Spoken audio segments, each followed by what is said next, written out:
مناسبة كهذه هي من أكبر وأعظم المناسبات، فيها يجتمع الشمل وفيها يلتقي الأحبة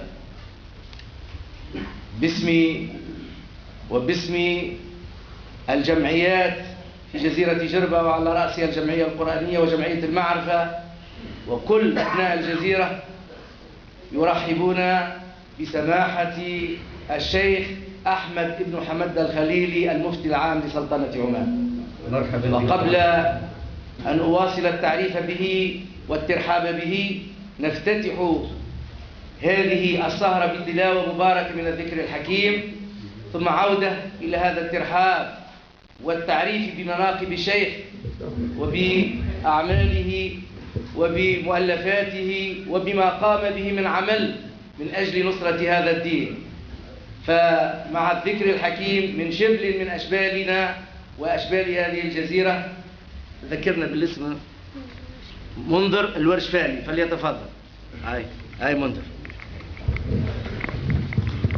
أعوذ بالله من الشيطان الرجيم.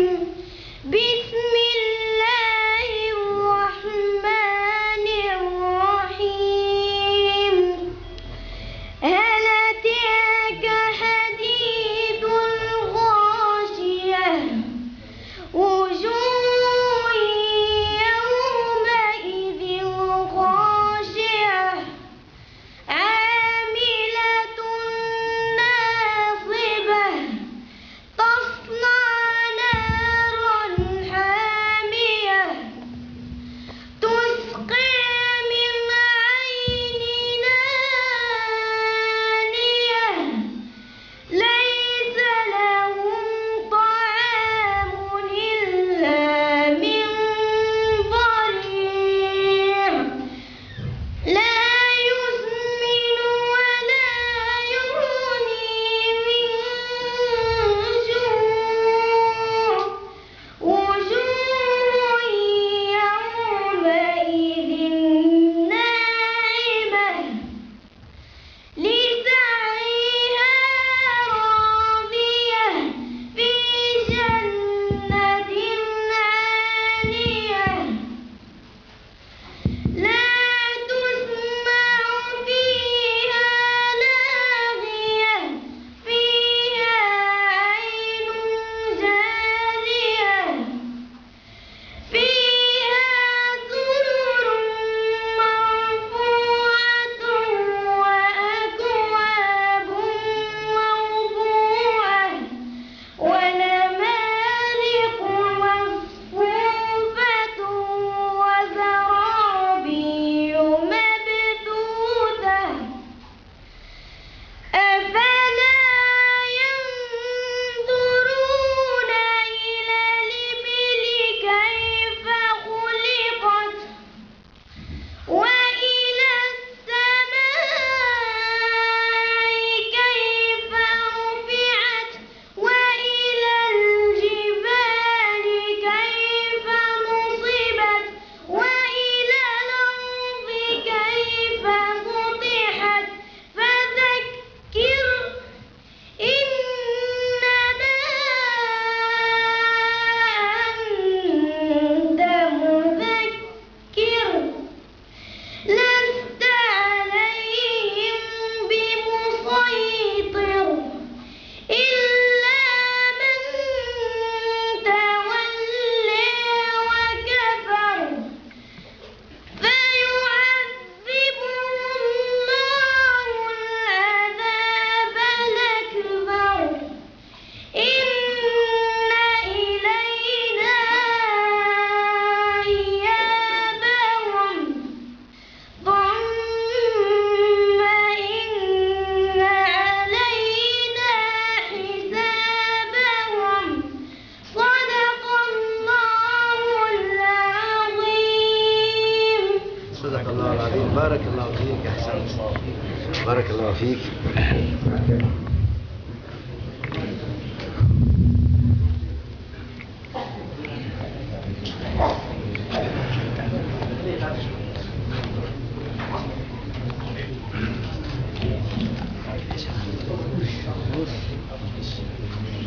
الحمد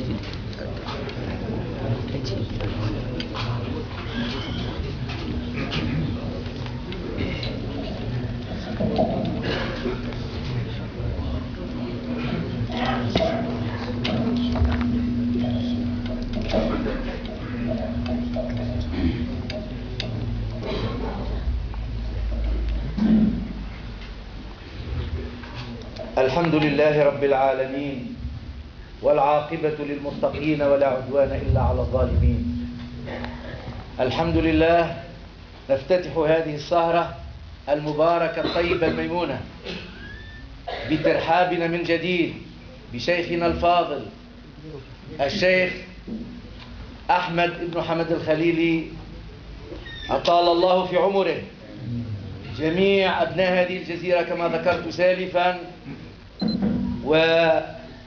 والجمعيات بها، كل الجمعيات وبدون استثناء، وعلى رأسها كما ذكرت الجمعية القرآنية وجمعية المعرفة، كل هؤلاء يرحبون بسماحته ويقدرون تلبيته الدعوة ليكون بيننا في مثل هذه الأيام، وهي بالنسبة إلينا عيد من أكبر الأعياد.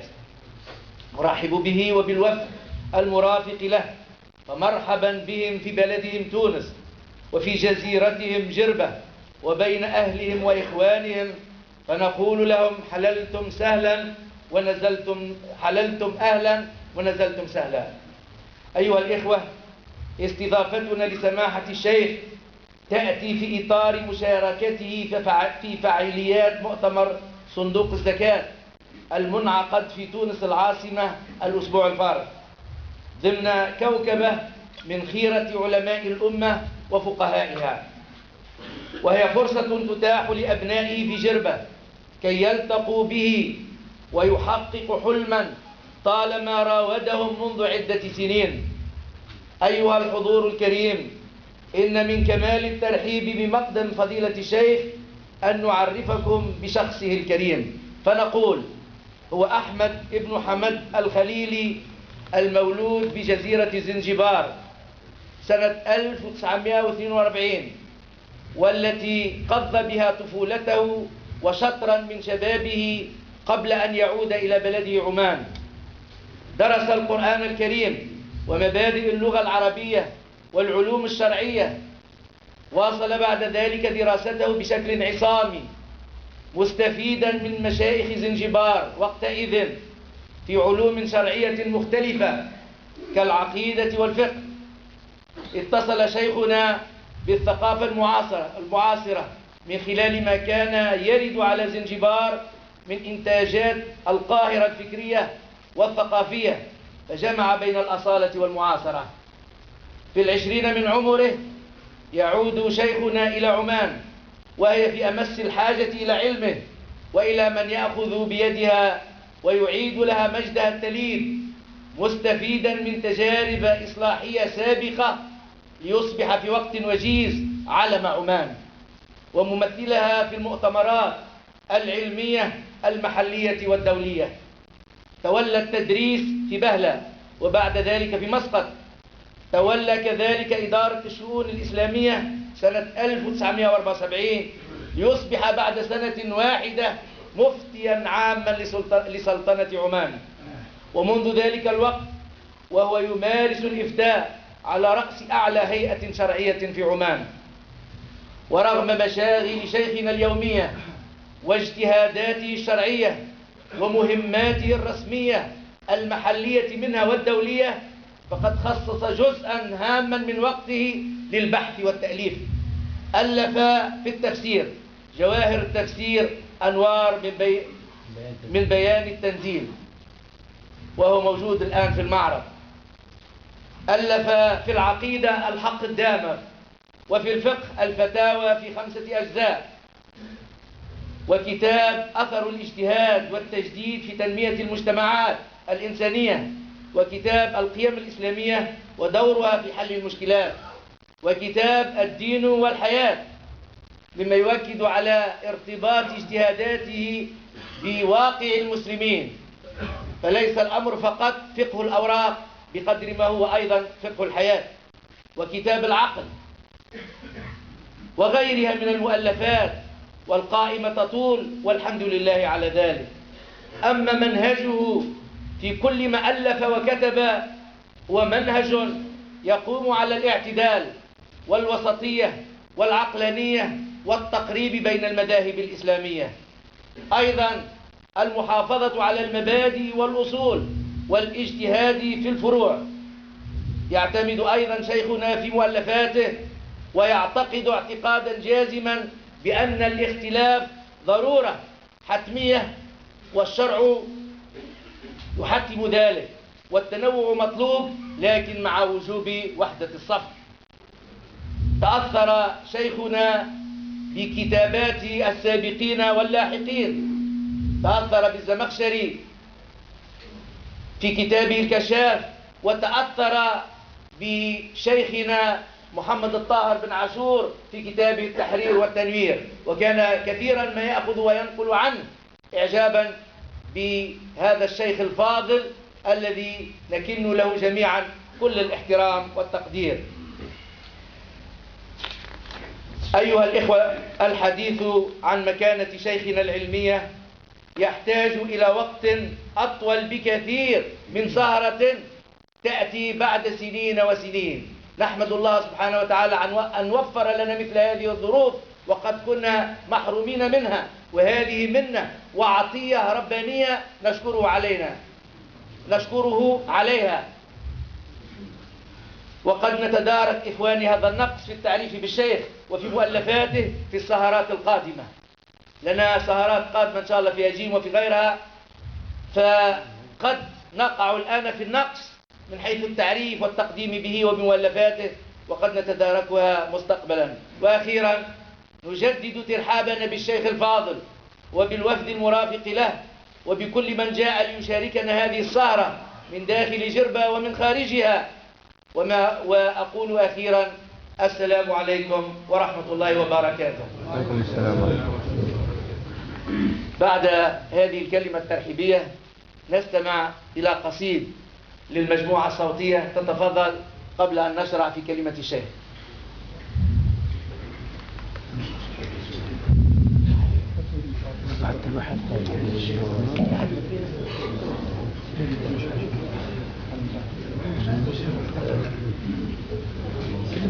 الأخوان المجموعة الصوتية ماذا بينا يكونوا معانا في السهرة، ولا حتى إذا كان البرة ما لقوش مكان هنا، وماذا بينا يكونوا حذان ونفسحوا لهم المجال بسرعة.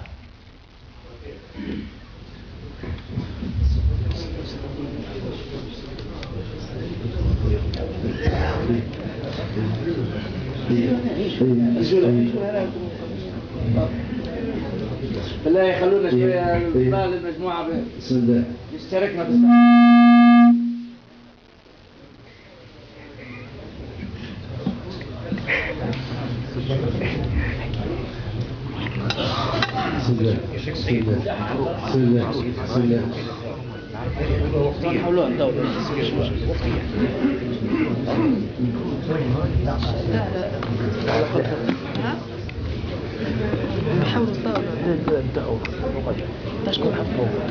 خذ جمال تفضل الميكرو غادي الخجالي قصير.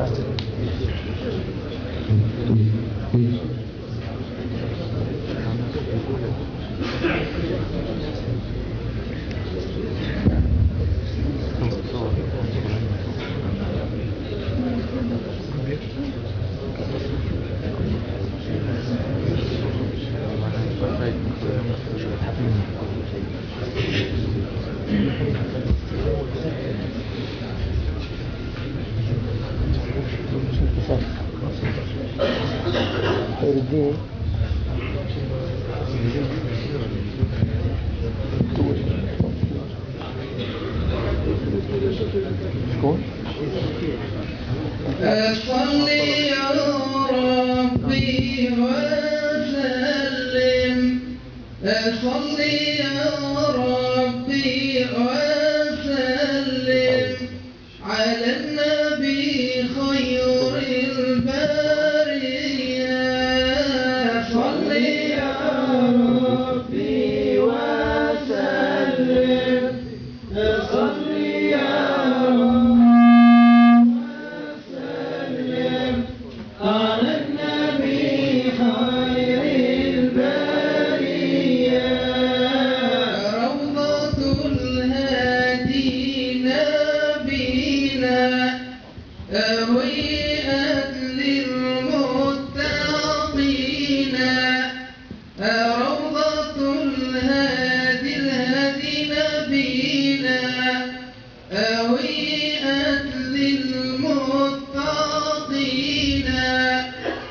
كل من قالوا راضينا بالحبيب مولاي محمد صل يا ربي وسلم صل يا ربي وسلم على النبي غير البرية روضة الهادي نبينا تفرح القلب الحزين روضة الهادي نبينا تفرح القلب الحزين أبشروا يا زائرين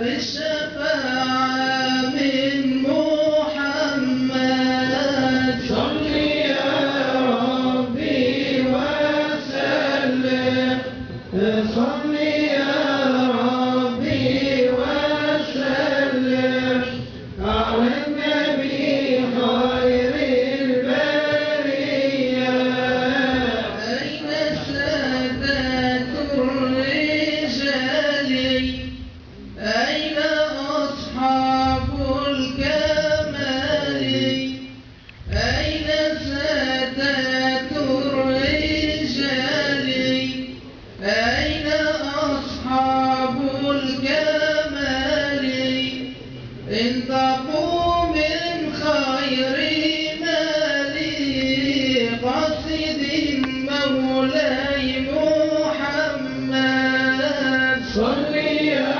ربي وسلم صل يا ربي وسلم على النبي خير البرية هذه الدنيا كساعة اجعل الأعمال طاعة هذه الدنيا كساعة اجعل الأعمال طاعة واشتري خير بضاعة ثورة الهادي محمد صل يا ربي وسلم صل يا ربي وسلم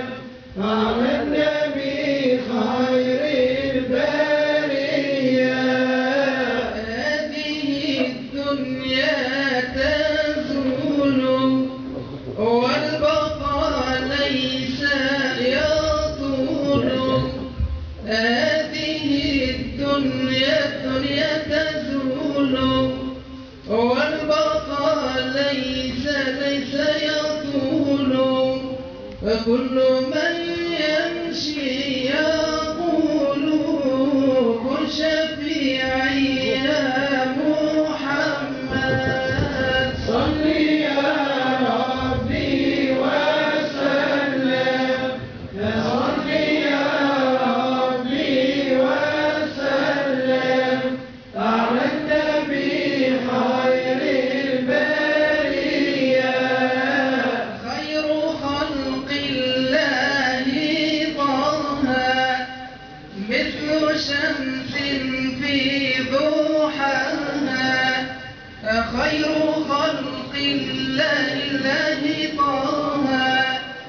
مثل شمس في ضحاها هذه الدنيا نراها في ضياء من محمد صل يا ربي وسلم صل يا ربي وسلم على النبي خير البرية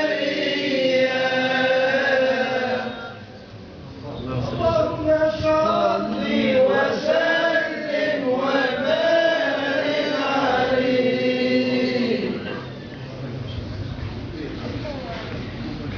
الآن مع الكلمة التي طالما انتظرتموها مع شيخنا الفاضل سماحة الشيخ أحمد بن محمد الخليلي، فليتفضل.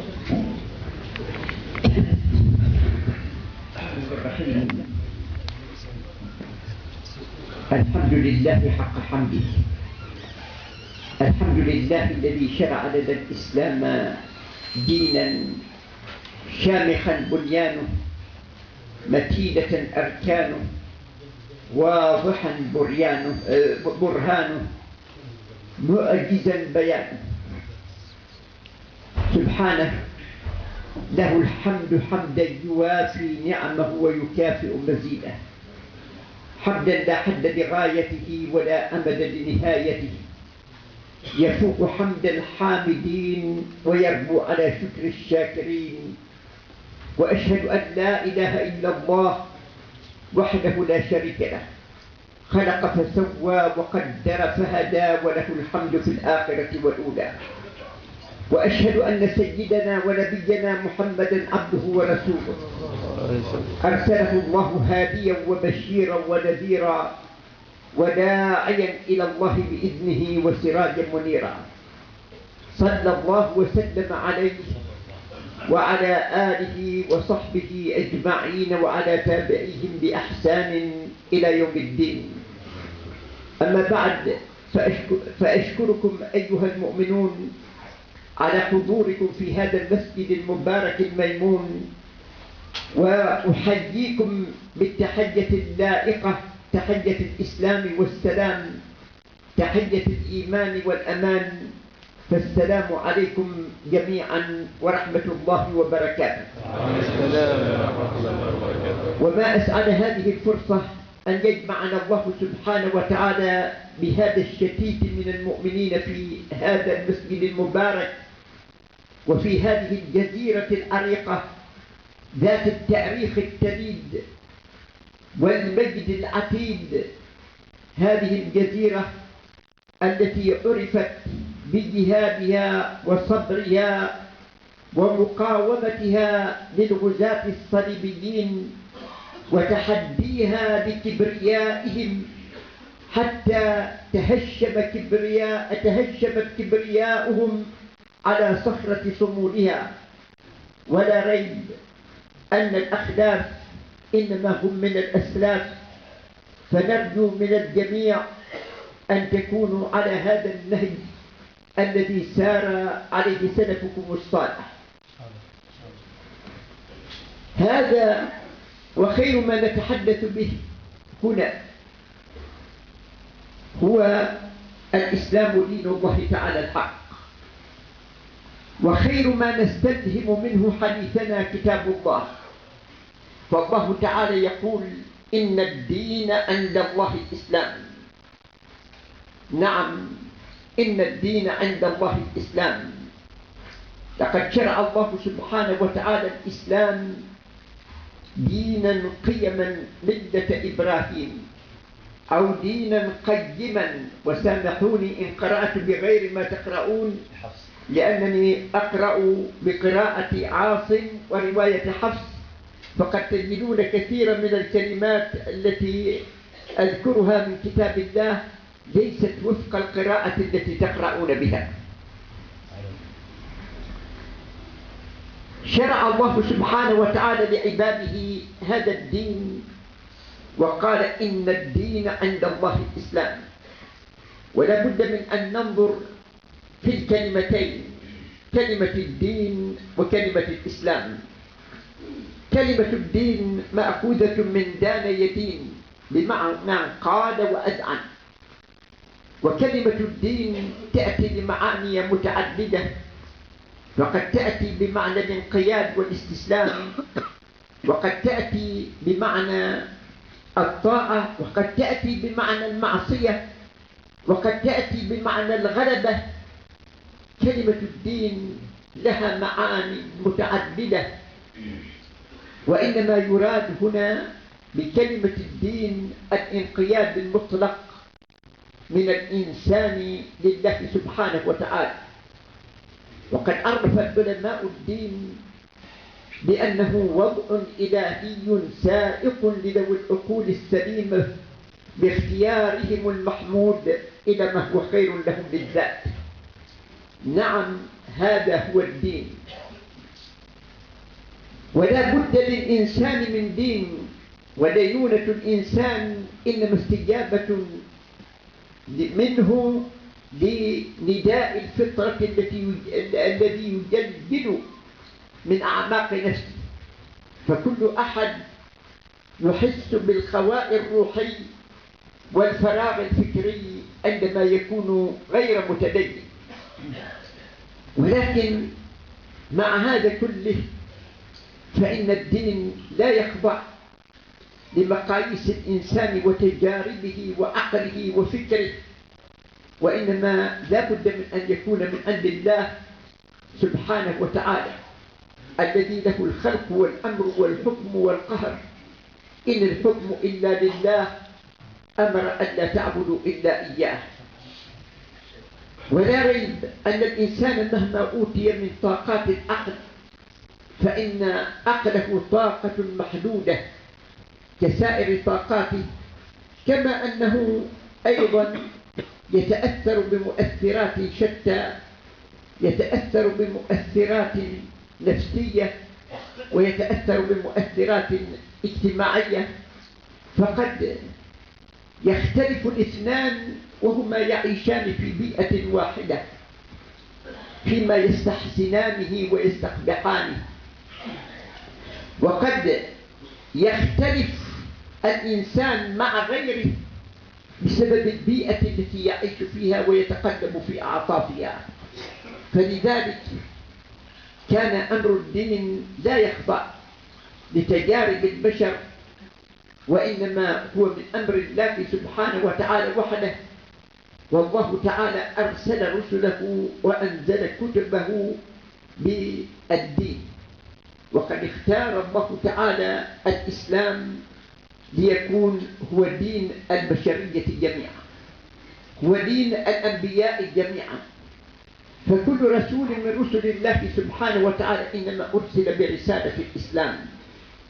نحن عندما نتصفح كتاب الله سبحانه نجد أن المرسلين جميعا جاءوا بملة الإسلام.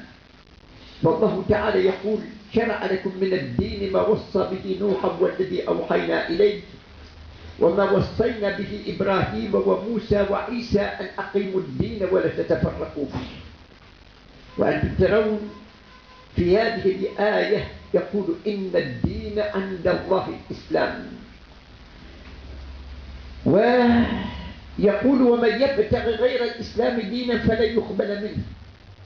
ويحكي عن رسله أنهم كانوا على الإسلام، وقد حكى عن نوح عليه السلام أنه قال: وأمرت أن أكون من المسلمين. وذكر الخليل إبراهيم وابنه إسماعيل عليهما السلام، وحكى حديثهما عندما كانا يرفعان قواعد البيت العتيق، فقد قال: وإذ يرفع إبراهيم القواعد من البيت وإسماعيل ربنا تقبل منا إنك أنت السميع العليم ربنا واجعلنا مسلمين لك ومن ذريتنا أمة مسلمة لك وأرنا مناسكنا وتب علينا إنك أنت التواب الرحيم. ثم ذكر إبراهيم أيضا فقال: ومن يرغب عن ملة إبراهيم إلا من سفه نفسه ولقد اصطفيناه في الدنيا وإنه في الآخرة لمن الصالحين إذ قال له ربه أسلم قال أسلمت لرب العالمين.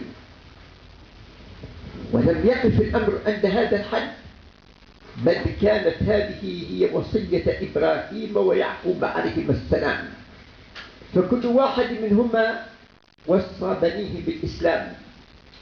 يقول الله تعالى ومن يرغب يقول ووصى بها إبراهيم بنيه ويعقوب يا بني إن الله اصطفى لكم الدين فلا تموتن إلا وأنتم مسلمون. أم كنتم شهداء إذ حضر يعقوب الموت إذ قال لبنيه ما تعبدون من بعد؟ قالوا نعبد إلهك وإله آبائك إبراهيم وإسماعيل وإسحاق إلها واحدا ونحن له مسلمون. نعم، كلهم كانوا على الإسلام، كانوا على هذه الملة. وذكر دعاء يوسف عليه السلام فقال فيما يحكيه عنه ربي قد آتيتني من الملك وعلمتني من تأويل الأحاديث فاطر السماوات والأرض أنت وليي في الدنيا والآخرة توفني مسلما وألحقني بالصالحين. وكذلك ذكر الله سبحانه وتعالى سحرة فرعون فوصفهم بأنهم أعلنوا إسلامهم ودعوا الله أن يتوفاهم على الإسلام، فقالوا وتوفنا مسلمين. وذكر عن موسى عليه السلام أنه خاطب قومه فقال على الله توكلوا إن كنتم مسلمين. وذكر التوراة التي أنزلت على موسى فقال إنا أنزلنا التوراة فيها هدى ونور يحكم بها النبيون الذين أسلموا. معنى ذلك أن أنبياء بني إسرائيل كانوا على الإسلام. وذكر قرية لوط قال فأخرجنا من كان فيها من المؤمنين فما وجدنا فيها غير بيت من المسلمين. وذكر عن فرعون نفسه بأنه ادعى الإسلام عندما هاله ما أصابه من أمر جلل، فقد قال تعالى حتى إذا أدركه الغرق قال آمنت أنه لا إله إلا الذي آمنت به بنو إسرائيل وأنا من المسلمين. وذكر أهل الكتاب الذين كانوا متمسكين بالكتاب ولم يفرطوا في هذا الكتاب، فحكى عنهم بأنهم قالوا لأنفسهم كانوا قبل أن ينزل القرآن على الإسلام. فالله سبحانه وتعالى يقول الذين آتيناهم الكتاب من قبله هم به يؤمنون وإذا يتلى عليهم قالوا آمنا به إنه الحق من ربنا إنا كنا من قبله مسلمين. معنى ذلك أنهم كانوا قبل أن ينزل القرآن على النبي عليه وعلى آله وصحبه أفضل الصلاة والسلام على الإسلام، فلما نزل القرآن عليه اتبعوا هذا الهدى الذي جاء به الرسول صلوات الله وسلامه عليه. فإذا الإسلام هو دين جميع الأنبياء. ولذلك كان من الخطأ الكبير ما يدور على ألسنة الناس اليوم من قولهم أديان سماوية، فليس هنالك دين سماوي غير الإسلام. جميع الأديان هي غير سماوية وغير معتبرة وغير معتد بها، وإنما الدين الذي يعتد به ودين الإسلام. الله سبحانه وتعالى تعبد الناس جميعا بعقيدة واحدة، عقيدة التوحيد. فليس من المعقول أن يرسل رسولا إلى قوم يدعوهم إلى أن يعبدوا الله سبحانه وتعالى وحده وأن لا يشركوا معه أحد، ويرسل رسولا إلى آخرين يدعوهم إلى عقيدة التثنية أو عقيدة التثليث. لأن هذا من الاضطراب الآن. فالمراد بأسلم يسلم إسلاما انقاد ينقاد انقيادا. فالمطلوب إذا الانقياد، المطلوب الانقياد لما جاء من عند الله. فالدين هذا الاستسلام التام لأمر الله، والانقياد لحكمه، والإذعان لطاعته. فالإسلام يقتضي أن يستقيم الإنسان في الظاهر والباطن، في المعتقد والعمل، في التعامل والأخلاق، أن يستقيم على النهج الصحيح وأن لا يحيد عن هذا النهج قيد شعر. عليه في العبادات أن يخلص العبادات لله سبحانه وتعالى. عليه في الطاعة أن يجعل أيضا طاعته خالصة لوجه الله عز وجل. عليه في المعاملات أن يحرص على المعاملات الحسنة المبنية على الأخلاق الفاضلة. وقد تحدثت بالأمس عن الإيمان، فما الفرق بين الإيمان والإسلام؟ لا ريب أن كلمة الإيمان هي من آمن يؤمن إيمانا، والإيمان بمعنى التصديق كما سبق الحديث بالأمس. والمراد به شرعا هو تصديق بحقائق معينة يؤدي التصديق بها إلى التفاعل معها حتى يطبق الإنسان تعاليم الحق سبحانه وتعالى من غير إخلال بشيء. أما الإسلام فهو من أسلم يسلم بمعنى قاد ينقاد. وقد تجدون في القرآن الكريم ما يدل على الفرق بين الإسلام والإيمان، وذلك في قول الله سبحانه وتعالى: قالت الأعراب آمنا قل لم تؤمنوا ولكن قولوا أسلمنا. نعم، هذا لأن الإيمان لم يتغلغل في أعماق قلوبهم، وإنما أسلموا بحسب الظاهر. ولكن هل هذا هو الإسلام المطلوب؟ لا، إنما الإسلام المطلوب إسلام يقوم على الإيمان الصحيح، ولذلك بني على 5. أولها شهادة أن لا إله إلا الله وأن محمدا رسول الله. هذه الشهادة إن كانت باللسان ولم تكن نابعة من القلب لم يكن لها أي تأثير على الإنسان ولا قيمة لها عند الله سبحانه وتعالى. ولذلك كذب الله سبحانه وتعالى المنافقين الذين يقولون للرسول صلى الله عليه وسلم: نشهد إنك لرسول الله. فالله تعالى قال: والله يعلم إنك لرسوله والله يشهد إن المنافقين لكاذبون.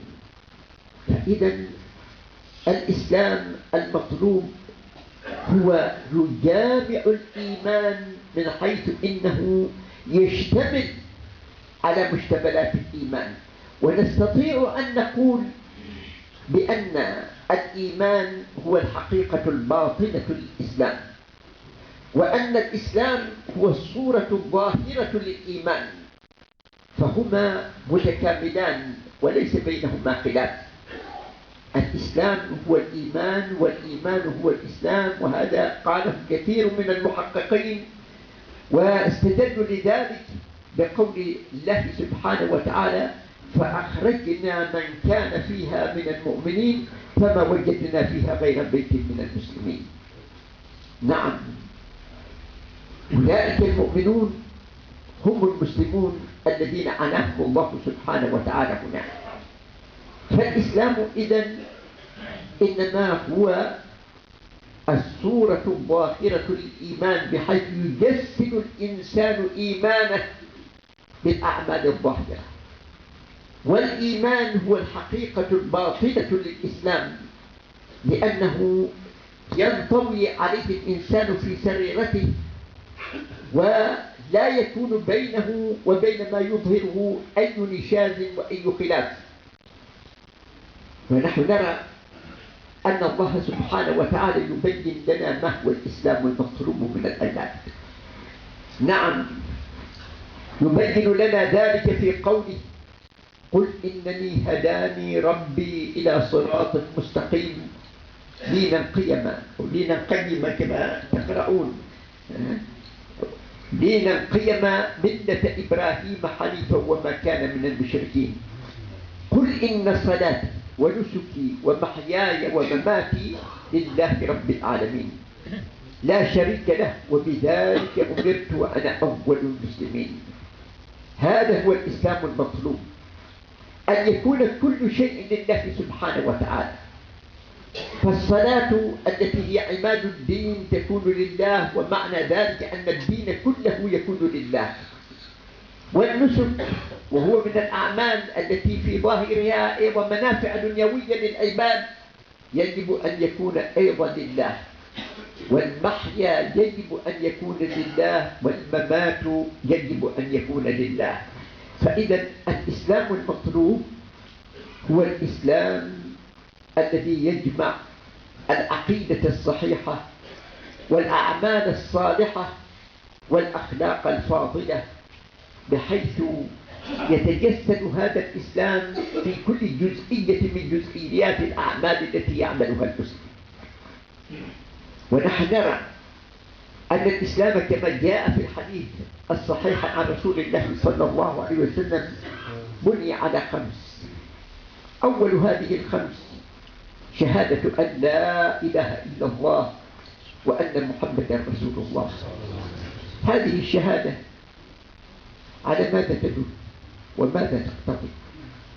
هذه الشهادة هي اعتراف باللسان واعتقاد بالقلب بأنه لا معبود بحق إلا الله، وأن محمدا رسول الله صلى الله عليه وسلم هو رسول من عند الله جاء ليبين للناس ما أرسله الله سبحانه وتعالى به من الحق، حتى يتلقوا عنه تعاليم الحق سبحانه وتعالى. فإذا هذه الشهادة تعني الالتزام التام بمنهج واحد، منهج رباني. ولذلك قالوا علماؤنا بأن هذه هي الجملة، وقالوا بأن هنالك تفسيرا لهذه الجملة. هذا التفسير ينقسم إلى تفسيرين: إلى تفسير اعتقادي وهو كل ما جاء شرحا لهذا المعنى كالإيمان بصفات الله سبحانه وتعالى، والإيمان بأفعاله، والإيمان بقضائه وقدره، فالإيمان باليوم الآخر، والإيمان بالملائكة، والإيمان بالرسل، والإيمان بالكتب، كل ذلك مما يندرج في هذه الجملة. وكذلك العمل، لأن هذه الجملة تقتضي عملا وتطبيقا. ومما يدل على ذلك ما جاء في الحديث من طريق ابن عمر رضي الله تعالى عنهما عن النبي صلى الله عليه وسلم أنه قال: أمرت أن أقاتل الناس حتى يشهدوا أن لا إله إلا الله وأن محمدا رسول الله، فإذا قالوها فقد أصبوا مني دماءهم وأموالهم إلا بحق الإسلام. فبين أن لهذا الإسلام حقا. وجاء في بعض الروايات: أمرت أن أقاتل الناس حتى يقولوا لا إله إلا الله، فإذا قالوها فقد أصبوا مني دماءهم وأموالهم إلا بحقها. فبين أن بكلمة لا إله إلا الله حقا. هذا هو التفسير العملي، هو التطبيق بمقتضى هذا التوحيد. والركن الثاني هو إقام الصلاة. نعم، أنتم ترون أن الله سبحانه وتعالى عندما يذكر أمر الصلاة لا يقتصر على قول صلوا على قول المصلين أو نحو ذلك، وإنما يذكر إقام الصلاة حتى يأتي الإنسان بالصلاة على وجهها الشرعي كاملة غير منقوصة، مستوفية بهيكلها الظاهر وروحها الباطنة. فالصلاة لها هيكل ظاهر ولها روح باطنة.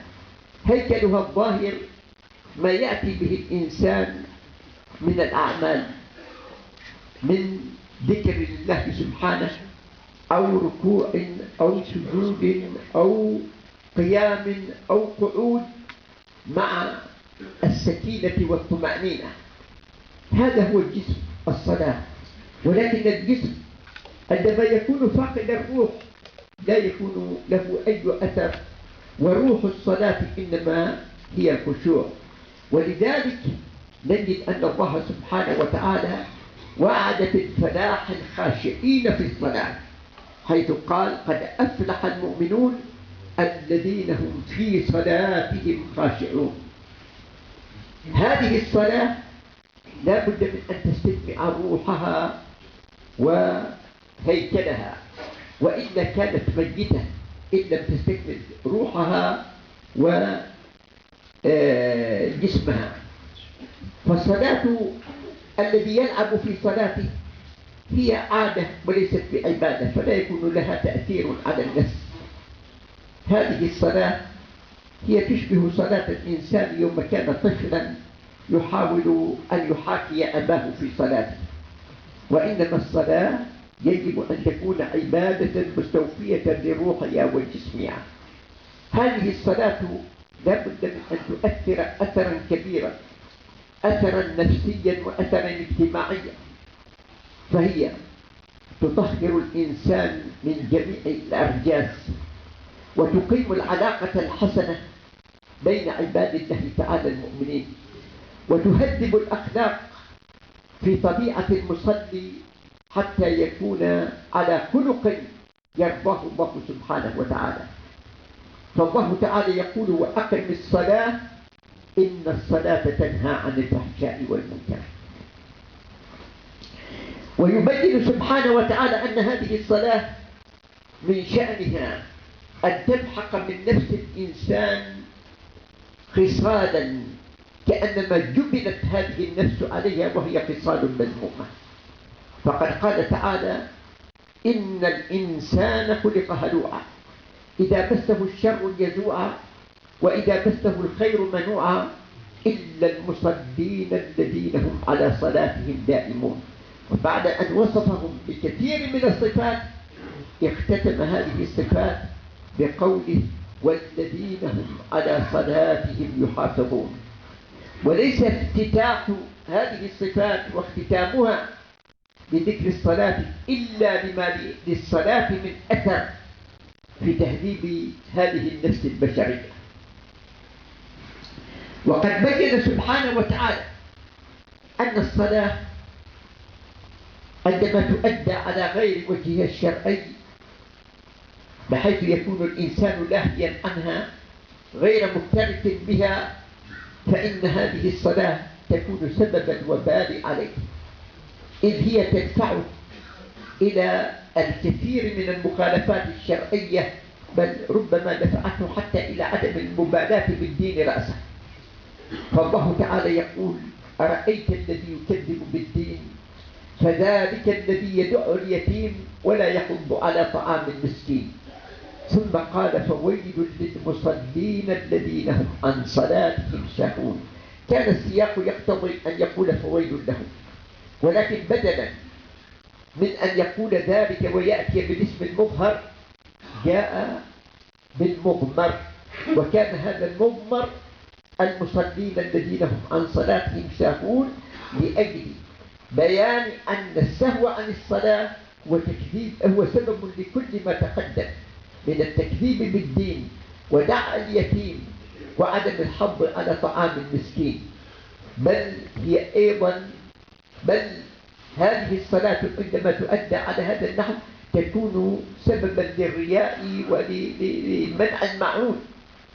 فإذا كل خصال الخير إنما تحصل بإقام الصلاة على الوجه الشرعي. هذه الصلاة كيف يكون لها هذا الأثر؟ لا ريب أن الإنسان عليه أن يؤدي الصلاة مع الاستحضار ومع الخشوع التام. فعندما يمثل بين يدي الله تعالى أول ما يدخل في صلاته يكبر. التكبيرة هي التي تفرق بين حالين، بين حال حل الإنسان بحيث يستطيع أن يتحرك كما شاء بحرية وأن يقول ما شاء، وبين حال الإحرام بحيث يحرم عليه ما كان حلالا له من قبل.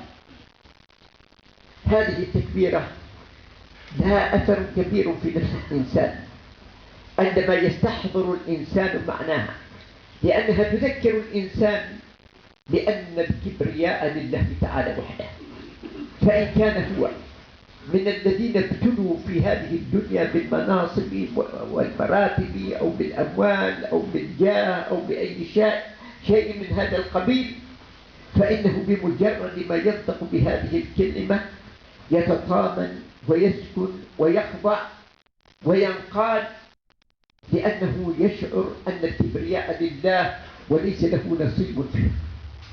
نعم، ليس للإنسان نصيب في أي شيء من صفات الله سبحانه وتعالى الخاصة به عز وجل، إنما الكبرياء لله.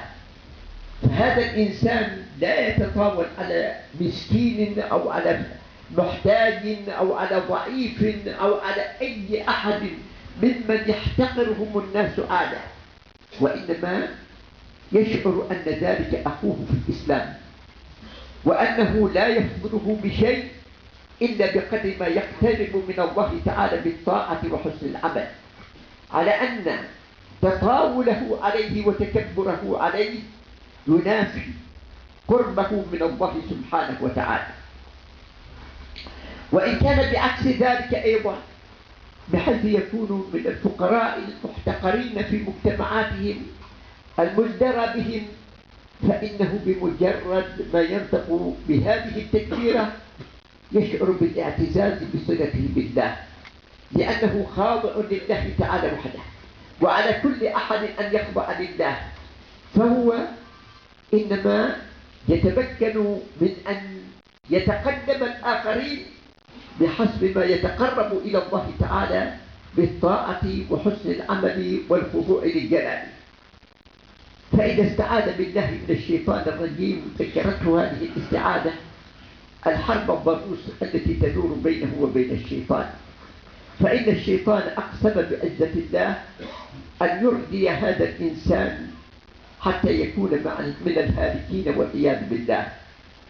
وإنما النجاة من ذلك باللجوء إلى الله سبحانه وتعالى، ولا ريب أن هذه الاستعاذة هي لجوء، ويجب أن يكون هذا اللجوء لا بمجرد القول، وإنما يكون بالعمل، ويكون بالإخلاص، ويكون بالإحساس بأنه بحاجة إلى أن يلجأ إلى الله تعالى، وبمقاومة وساوس الشيطان. فإذا أخذ يتلو ما يتلوه من القرآن، أخذ مثلا يتلو قول الله تعالى بسم الله الرحمن الرحيم، أحس بأن أي شيء لا يعتد به إلا عندما يكون خالصا لوجه الله، فهو يعمل بسم الله ويصلي بسم الله ويتلو بسم الله ويفعل ما يفعله من الأمور بسم الله. فعليه هنا أن يزن أفعاله وأعماله وأقواله وأخلاقه جميعا بموازين الحق. عليه أن يزنها من حيث هل هي متطابقة مع شرع الله تعالى أو غير متطابقة، ومن ناحية أخرى هل يعملها مخلصا لله أو لا يعملها كذلك. وعندما يتلو قول الله تعالى الحمد لله رب العالمين يشعر بنعمة الله تبارك وتعالى الغامرة التي تحيط به من كل جانب، فكل كيانه إنما هو نعم من الله. كل ما في الإنسان نعم لا تحصى، خلاياه وجزيئات هذه الخلايا وما دق عن ذلك كلها نعم. لا يستطيع الإنسان أن يتكيف هذه النعم وأن يتصور هذه النعم.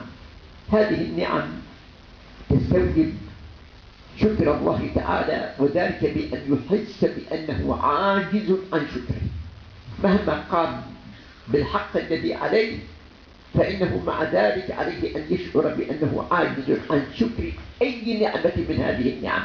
بل لو كانت خلايا الجسم أو هي وجزيئاتها كلها ألسنة ناطقة، ومع ذلك أسعفته هذه الكائنات بأسرها بجميع ذراتها، فكانت ألسنة ناطقة، وظل منذ بداية وجوده وإلى نهايته يسبح بحمد الله لا يفتر عن ذلك، لما استطاع أن يؤدي شكر أقل نعمة من نعم الله. فكيف بالنعم الجلة كيف يستطيع أن يقوم بشكرها؟ الحمد لله، وإنما حسبه أن يثني على الله بما أثنى به على نفسه، أي هو الله تعالى كما أثنى على نفسه قال الحمد لله، وإنما حصر الحمد في الله بسبب أن الإنسان كل ما يحيط به من نعم إنما هو من عند الله، بل كل ما في الوجود من نعم إنما هو من عند الله، على أنه رب العالمين. ربوبيته سبحانه وتعالى شاملة لكل الوجود، ما من ذرة من ذرات الوجود إلا وهي كلمة من كلمات الله، معترفة بربوبيته وألوهيته، ناطقة بحمده وتسبيحه، معلنة بتوحيده. فعليه أن يتفاعل مع هذه الكائنات جميعا بحيث يكون كذلك. فإذا تلا قول الرحمن الرحيم شعر بأن هذه الربوبية هي ربوبية إحسان ونعمة، فعليه أن يقدر قدر هذه النعمة بشكرها وبطاعة من أنعم بها. فإذا تلا قوله تعالى مالك يوم الدين استشعر وقوفه بين يدي الله، يوم لا يغني عنه شيء، يوم يتخلى عنه كل ما قوله في هذه الدنيا، كما قال تعالى ولقد جئتمونا فرادا كما خلقناكم أول مرة وتركتم ما خولناكم وراء ظهوركم وما نرى معكم شفعاءكم الذين زعمتم أنهم فيكم شركاء لقد تقطع بينكم وضل عنكم ما كنتم تزعمون. يوم هو كما وصفه الله سبحانه وتعالى بقوله وما أدراك ما يوم الدين، ثم ما أدراك ما يوم الدين، يوم لا تملك نفس لنفس شيئا والأمر يومئذ لله، كل الأمر إنما هو لله سبحانه. فهذا مما يجعل الإنسان ينقاد لأمر الله. فإذا تلا قوله تعالى إياك نعبد وإياك نستعين، أحس بأن هناك ما يدعوه إلى هذه العبادة، فما ذكره الله تعالى من أوصافه العظيمة يقتضي أن يعبده الإنسان وأن يفرده بالعبادة بحيث لا يشرك معه أحد. فالعبادة يجب أن تكون خالصة لله تعالى وجهه. وكذلك الاستعانة هي مقرونة بالعبادة بحيث لا يستعين إلا بالله، لأن الاستعانة بغير الله سبحانه وتعالى فيما لم يجعل الله تعالى التعاون فيه بين الخلق سنة من سنن الحياة إنما يعد مظهرا من مظاهر الشرك. فليس لأحد أن يطلب من أحد من الناس أن يرزقه ولدا أو أن يجعله سعيدا أو أن يرزقه علما أو أن يرزقه مالا، لأن المغني إنما هو الله. وإنما الإنسان يتسبب، نعم يدفع من المال ما يدفع للآخر ويعين الآخر فيما جعل الله تعالى التعاون فيه من سنن هذه الحياة. أما الأمور الغيبية فلا يملكها إلا الله، لا يملك أن يمنح أحدا الصحة إلا الله تعالى، وإنما المخلوق يتسبب في العلاج، يملك أن يعالج بأمر الله سبحانه وبتوفيقه، ولكن أن يعطي غيره الصحة ليس ذلك بمستطاع المخلوق، كما قال إبراهيم عليه السلام وإذا مرضت فهو يشفين. فكل ذلك إنما هو من شأن الله سبحانه، يجب أن يفرد بالعبادة ويجب أن يفرد بالاستعانة، ولا يدعى غيره سبحانه وتعالى. قل أرأيتم الذين تدعون من دون الله أروني ماذا خلقوا من الأرض أم لهم شرك في السماوات أم آتيناهم كتابا فهم على بينة منه بل إن يعد الظالمون بعضهم بعضا إلا غرورا. كل أولئك لا يفيدون الإنسان على أنه عندما يوجه هذه العبادة وهي صلة بينه وبين ربه إلى الله إنما يوجهها بصيغة جماعية، بحيث يقول إياك نعبد ولا يقول إياك أعبد، لأن دين الإسلام دين اجتماع، دين وحدة، دين يجمع شتات هذه النفوس ويؤلف بين هذه القلوب ويوحد بين هذه الأمة، فعليه أن يشعر أنه فرد من هؤلاء الأفراد.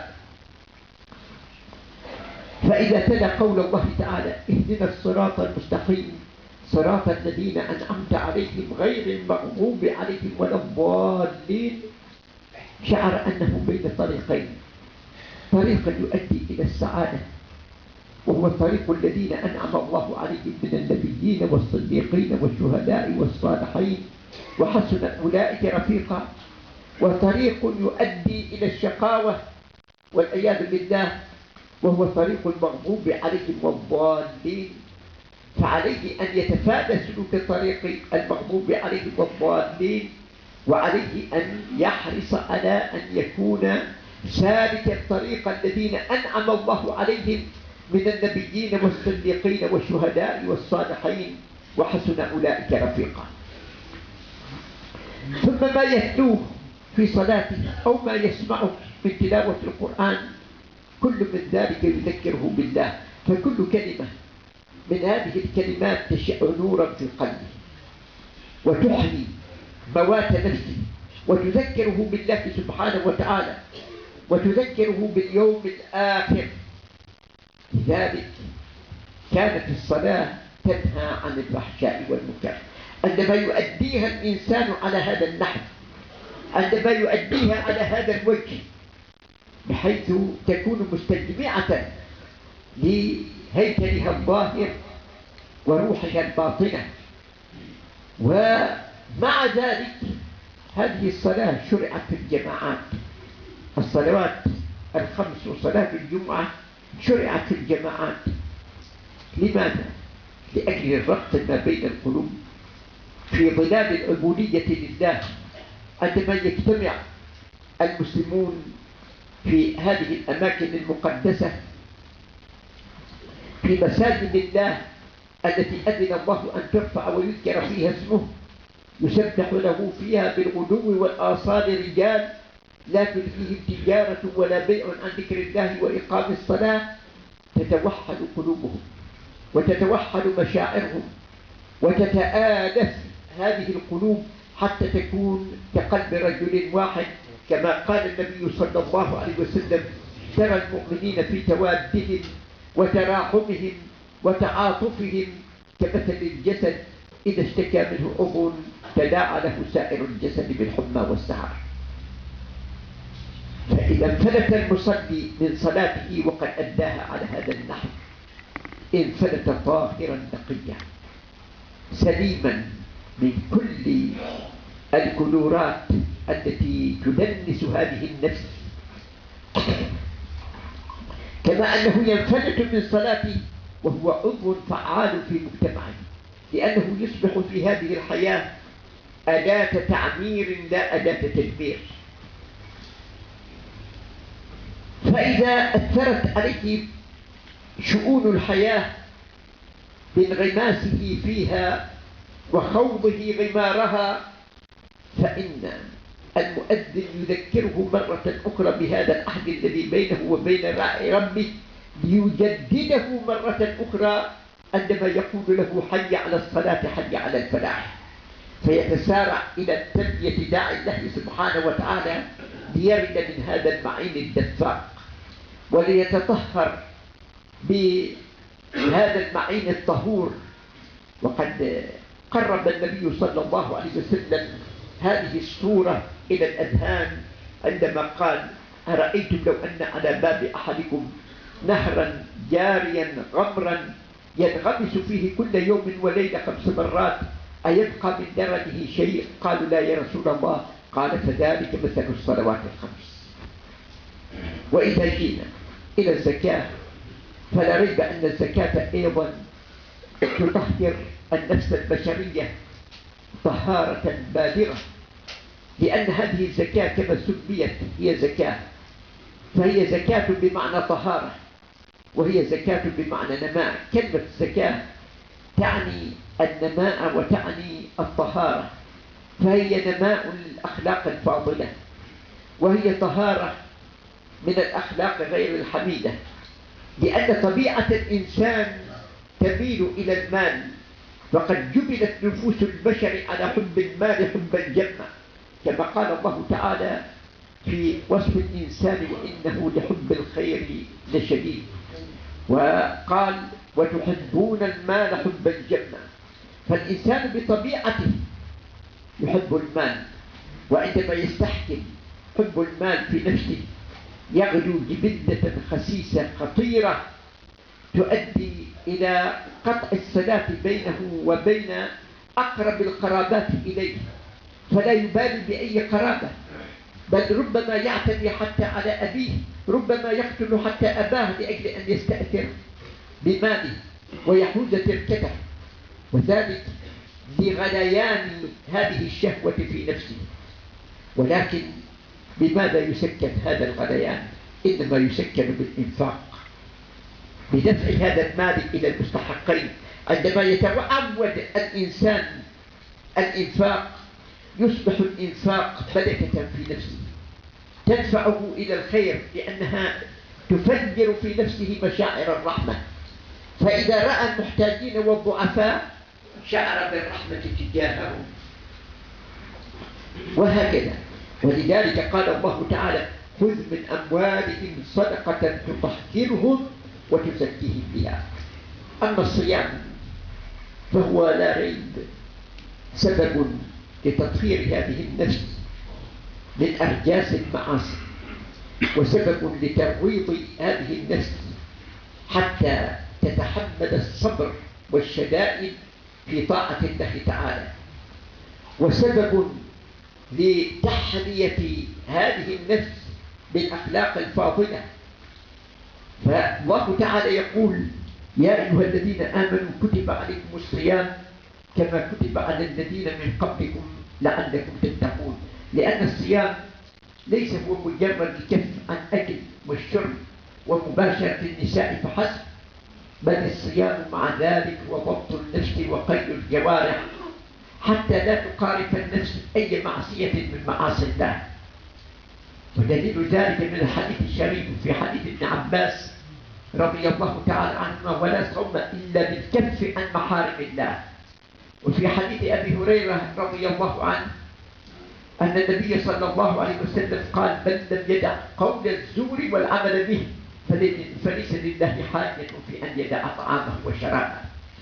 فإذا تعود الإنسان في شهر رمضان أن يمنع نفسه من مقارفة معاصي الله، بحيث يصون بصره من النظر إلى محارم الله، ويصون سمعه من الإصغاء إلى معصية الله، ويصون لسانه بحيث لا ينطق إلا بما يرضي الله، ويصون يده بحيث لا يتناول بها ولا يبطش بها إلا بحسب ما أمر الله، ويصون رجله بحيث لا تسعى إلا إلى مرضاة الله.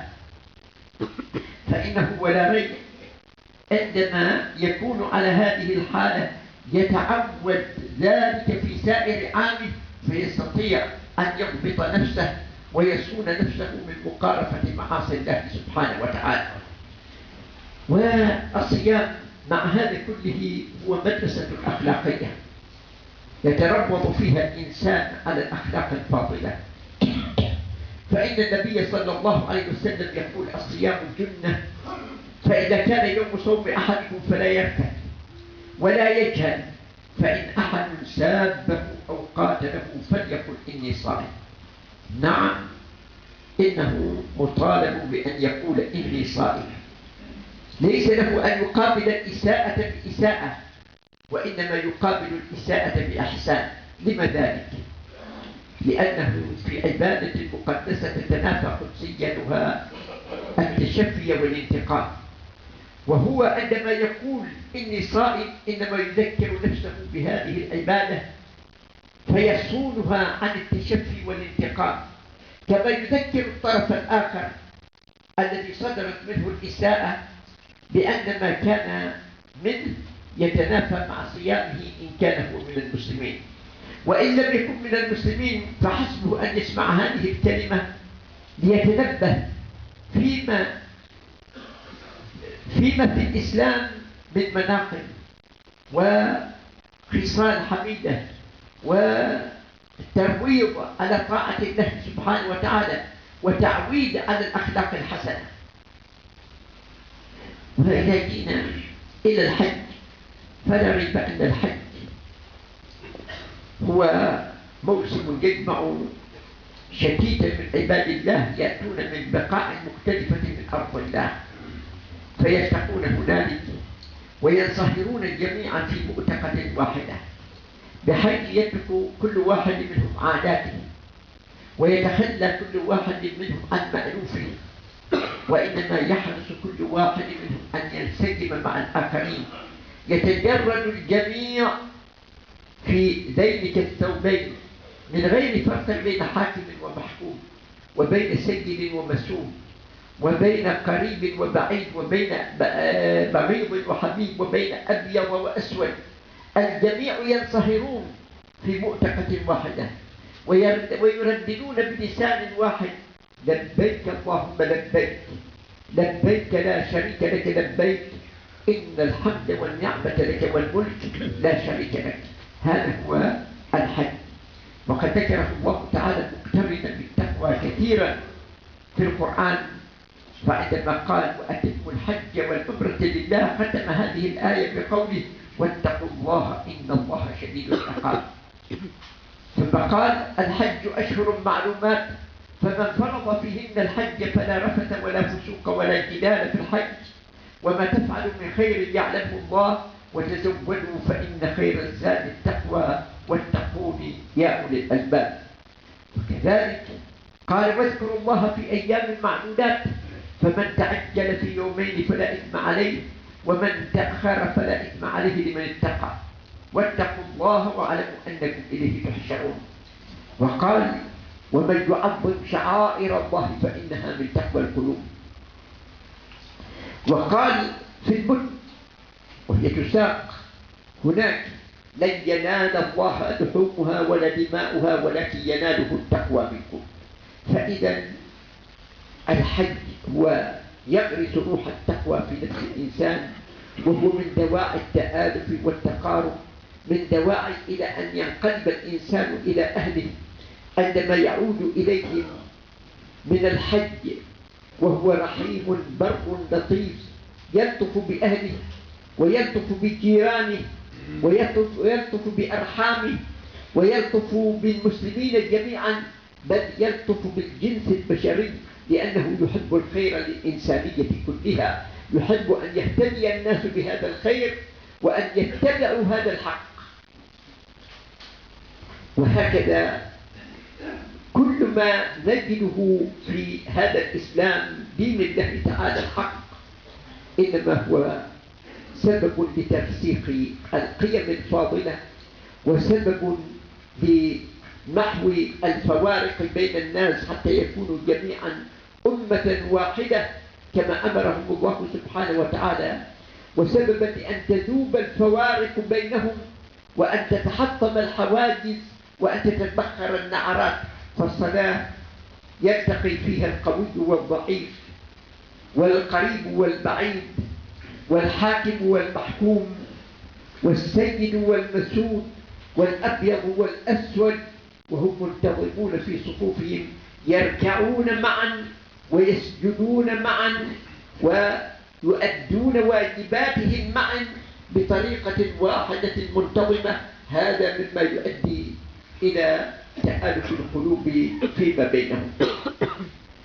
وإذا جينا إلى ما في الإسلام من تشريعات نجد أن كل تشريع منها فيه عنصر الأخلاق، فيه ما يدعو إلى التمسك بالأخلاق، كل ما شرع في الإسلام.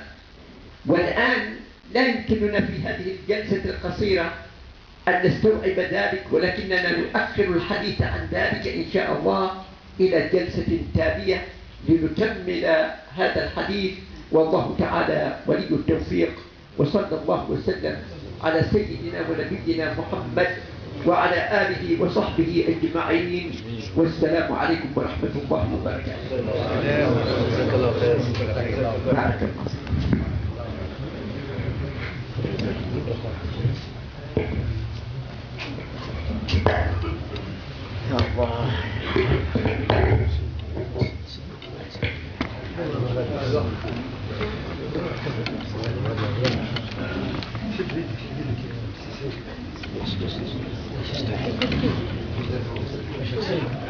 نبارك هذه السهرة الطيبة ونشكر شيخنا على ما تفضل به من معلومات، وهي دروس نحتاجها في جميع أيام حياتنا تذكرنا بما لنا وما علينا، ما لنا من حقوق وما علينا من واجبات.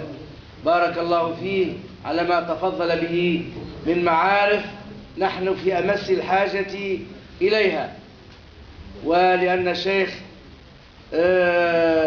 لفترة طويلة في تونس وهنا، ويشعر ربما ببعض التعب والإرهاق، ونحب نخفف عليه، فنكتفي بما استمعنا إليه هذه الليلة، ولنا إن شاء الله معه لقاءات أخرى، فإلى ملتقى آخر إن شاء الله في الجيم الليلة القادمة، وربي يبارك في الجميع وبارك الله فيكم.